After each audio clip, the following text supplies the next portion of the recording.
श्रावण महिना म्हटलं की व्रत वैकल्य पूजापाठ तर आलेच. त्यातलीच सगळ्यात महत्त्वाची पूजा म्हणजे सत्यनारायणाची पूजा.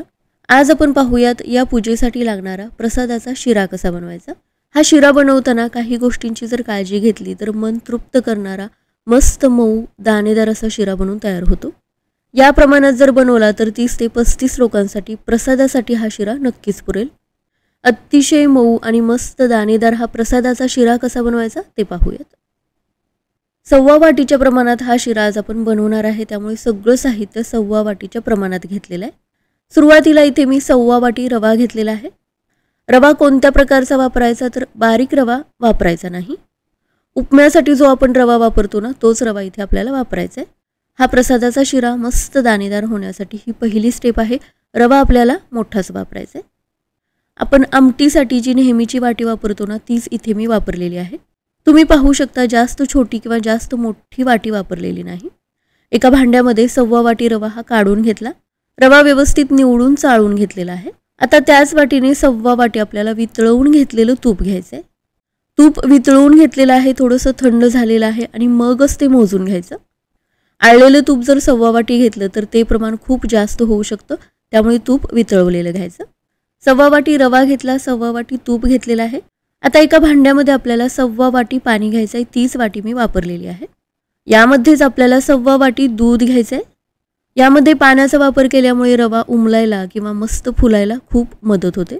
या दुधामध्येच आपल्याला 1 चमचा तूप घ्यायचा आहे.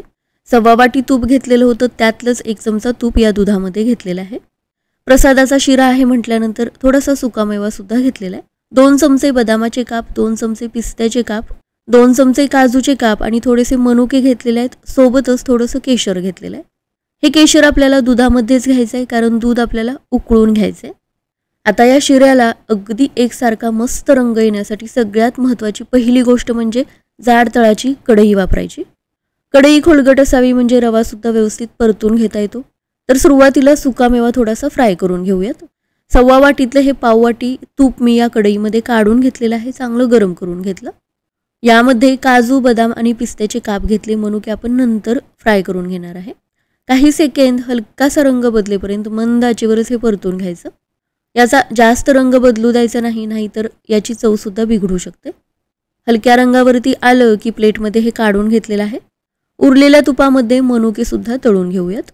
मंद आचेवरच हे सुद्धा तळून घ्यायचे. मनुके तुपामध्ये टाकले ना ते लगेचच फुगतात. असे तुपामध्ये तळून घेतलेले मनुके प्रसादाच्या शिऱ्यामध्ये चवीला खूप छान लागतात. मनुके सुद्धा त्याच प्लेटमध्ये काढून घेतले. तुमच्या आवडीचे कोणतेही ड्रायफ्रुट्स यासाठी वापरू शकता. आता याच कढईमध्ये उरलेलं 1 वाटी तूप काढून घेतलं.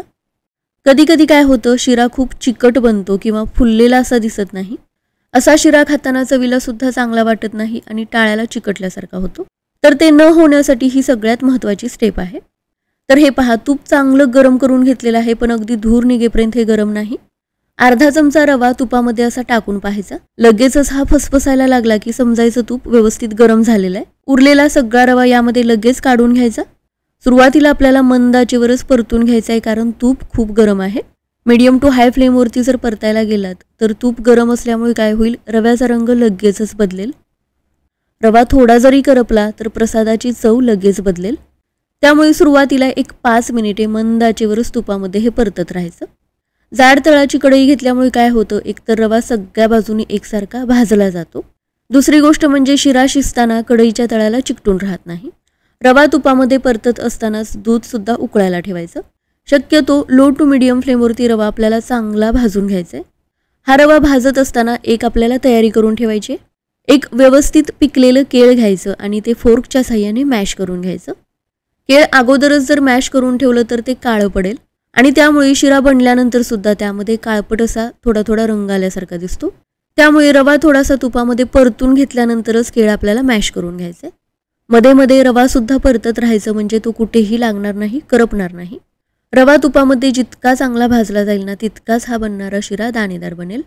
दुधाला सुद्धा उकळी आलेली आहे आणि रव्याचा हलकासा रंग सुद्धा आता बदललेला आहे. तर जवळजवळ 10 मिनिटे झालेली आहेत. लो टू मीडियम फ्लेमवरती रवा चांगला परतून घेतलेला आहे. तुपामध्ये सुरुवातीला हा जो फसफसत होता तर ते थोडंसं कमी आलेलं आहे, म्हणजे रव्यामध्ये तूपसुद्धा मुरलेलं आहे आणि त्यामुळे रवासुद्धा चांगला परतला गेलेला आहे. आता लगेचच यामध्ये मॅश करून घेतलेलं केळ घातलं. यासाठी सुद्धा पिकलेलंच केळ वापरायचं. कच्चं केळ जर वापरलं तर शिरा लवकर खराब होऊ शकतो किंवा चवसुद्धा थोडीशी बदलू शकते. केळ घातल्यानंतर तुम्ही पाहू शकता पुन्हा हे फसफसायला सुरुवात झालेली आहे. केळामध्ये जो ओलसरपणा असतो ना, त्यामुळे हे फसफसायला लागतं. केळ घातल्यानंतर पुन्हा 5 मिनिटे मंद आचेवरच हे परतून घेतलं. तर हे पहा, रवा भाजून घेताना केळ घातल्यानंतर असं जर टेक्स्चर आलं ना, तर बनणारा शिरा परफेक्ट बनणार आहे, मस्त दाणेदार बनणारच आहे. आता तिसरी सगळ्यात महत्त्वाची स्टेप म्हणजे यामध्ये गरम दूध घालणं. शिरा चिकट न होण्यासाठी गरम असलेलं दूधच यामध्ये वापरायचं आहे. आता रवासुद्धा खूपच गरम आहे आणि दूधसुद्धा उकळलेलं आहे, त्यामुळे एकदम सगळं दूध घालायचं नाही. लगेच ते फसफसतं, कढईच्या बाहेर सुद्धा येऊ शकतं. त्यामुळे दूध घालताना सुरुवातीला 1 चमचाभर दूध यामध्ये मी ॲड केलं, थोडंसं हलवून घेतलं आणि त्यानंतर थोडं थोडं दूध ॲड करत राहायचं. ही सगळ्यात महत्त्वाची काळजी घेऊन दूध आपल्याला यामध्ये ॲड करायचं आहे. मंद आचेवरच आपल्याला हे चांगलं फेटून घ्यायचं आहे. फेटून का घ्यायचं, तर रव्याच्या आपल्याला गाठी होऊ द्यायच्या नाहीत. लगेचच यावरती झाकण ठेवायचं, मंद आचेवर फक्त 5 मिनिटे वाफ द्यायची. 5 मिनिटानंतर याचं झाकण काढून घेतलं. तुम्ही पाहू शकता याच्या कडेने आता तूप सुटायला सुरुवात झालेली आहे.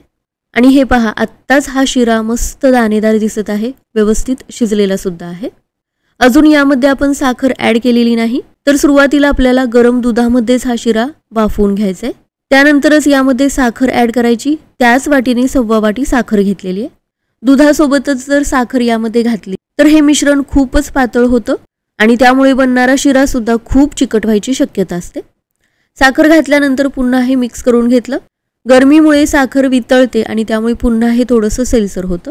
तर हे पहा, इतकं हे सैलसर झालेलं आहे, पण इथे घाबरायची काहीच गरज नाही, कारण जी लास्टची स्टेप आहे ना, त्यानंतर आपला हा बनणारा शिरा मस्त दाणेदार बनणारच आहे. यावरती झाकण ठेवायचं, पुन्हा 5 मिनिटे वाफ द्यायची. या वेळेमध्ये साखर सुद्धा रव्यामध्ये चांगली मुरली जाते. 5 मिनिटानंतर तुम्ही पाहू शकता याला आणखी तूप सुटायला सुरुवात झालेली आहे. पुन्हा हे सगळं चांगलं हलवून घेतलं. आता सगळ्यात शेवटी यामध्ये फ्राय करून घेतलेला सगळा सुकामेवा काढून घेतला. अर्धा चमचा यामध्ये वेलची पूड ॲड केली आणि थोडंसं जायफळ सुद्धा मी किसून घेतलेलं आहे. यामुळे शिऱ्याला फ्लेवरसुद्धा खूप छान येतो.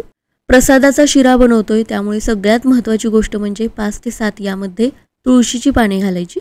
आत्ता मी बाहेरच्या देशात आहे, पाने खूप छोटी आहेत, त्यामुळे मी ती वापरलेली नाहीत. पण या स्टेजला तुळशीची पाने यामध्ये घालायची, सगळं चांगलं मिक्स करून घ्यायचं. आता सगळ्यात महत्त्वाची शेवटची स्टेप म्हणजे गॅस बंद करायचा, झाकण ठेवायचं आणि 10 ते 12 मिनिटे हे असंच ठेवायचं. यावरचं झाकण अजिबात काढायचं नाही. 10 ते 12 मिनिटानंतर शिरा थोडासा थंड झालेला आहे आणि हे पहा, या वेळेमध्ये जी याला वाफ मिळाली ना, त्यामुळे हा शिरा मस्त दाणेदार बनलेला आहे आणि चांगला फुललेला आहे. शिरा बनवून झाल्यानंतर ही 10 मिनिटाची वाफ देणं खूप महत्त्वाचं आहे. यामुळे हा शिरा चांगला मुरला जातो, उमलला जातो, दाणेदार होतो, लुसलुशीत होतो आणि चवीला सुद्धा खूप छान लागतो. तर हे पहा, 1/2 वाटीच्या प्रमाणात हा आपण शिरा बनवलेला आहे. प्रसादासाठी जर 1-1 चमचा दिला तर 30 ते 35 लोकांना अगदी सहजपणे पुरेल. थोडासा आता हा थंड झालेला आहे आणि तुम्ही पाहू शकता मस्त मऊ आणि दाणेदार दिसत आहे. तर असा हा मस्त लुसलुशीत शिरा बनवण्यासाठी 3 महत्त्वाच्या गोष्टी. रवा जास्त बारीक किंवा जास्त मोठा वापरायचा नाही, मीडियम आकाराचा रवा वापरायचा. जो रोजच्या उपम्यासाठी रवा वापरतो तोच वापरायचा. दुसरी गोष्ट, गरम रव्यामध्येच गरम दूध वापरायचं. आणि तिसरी महत्त्वाची गोष्ट, शेवटी याला 10 ते 12 मिनिटे वाफ द्यायची. तर या सगळ्या छोट्या मोठ्या टिप्स वापरून जर हा प्रसादाचा शिरा बनवला तर अगदी परफेक्ट बनणारच. मन तृप्त करणारा मस्त लुसलुशीत दाणेदार हा शिरा नक्की बनवून पहा. पूजेला आलेल्या सगळ्यांना हा प्रसाद नक्कीच आवडेल.